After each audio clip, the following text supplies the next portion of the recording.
નમસ્કાર દર્શક મિત્રો, આપ જોઈ રહ્યા છો Lilia times news channel. Amreli જિલ્લામાં ચૂંટણીનો માહોલ છે, ત્યારે અમરેલી લોકસભામાં ઇન્ડિયા ગઠબંધન કોંગ્રેસ અને આમ આદમી પાર્ટીના શિક્ષિત મહિલા ઉમેદવાર જેનીબેન ઠુમરના સમર્થનમાં અમરેલી જિલ્લા કોંગ્રેસ પ્રમુખ પ્રતાપ દુધાતની આગેવાનીમાં તાલુકા કોંગ્રેસ પ્રમુખ ઘોડાભાઈ માળવિયાએ લીલિયામાં વેપારીઓનો સંપર્ક કરીને લોક સંપર્ક અભિયાન હાથ ધર્યું હતું।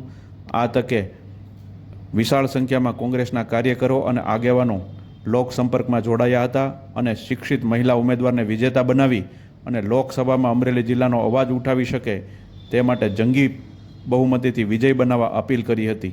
અત્રે ઉલ્લેખનીય છે કે લીલિયા ઓવરબ્રિજ પ્રશ્ને જેનીબેન ઠુમરે ઉગ્ર રજૂઆત કરવાની ખાતરી આપી છે, ત્યારે લીલિયા તાલુકાનો આ મહત્ત્વનો પ્રશ્ન અને લાંબા અંતરની રેલવે ટ્રેન શરૂ થાય, અયોધ્યા રામ મંદિર તેમજ કાશી મથુરા અને ચારધામ યાત્રાની રેલવે શરૂ થાય તેવી જેનીબેન ઠુમરે અવારનવાર સરકાર પાસે માગણી કરી છે। ત્યારે લીલિયા આ બાબતે આત્મનિર્ભર બની અને રોજગારી મેળવી શકે તે માટે લાંબા અંતરની ટ્રેન ખૂબ જરૂરી છે।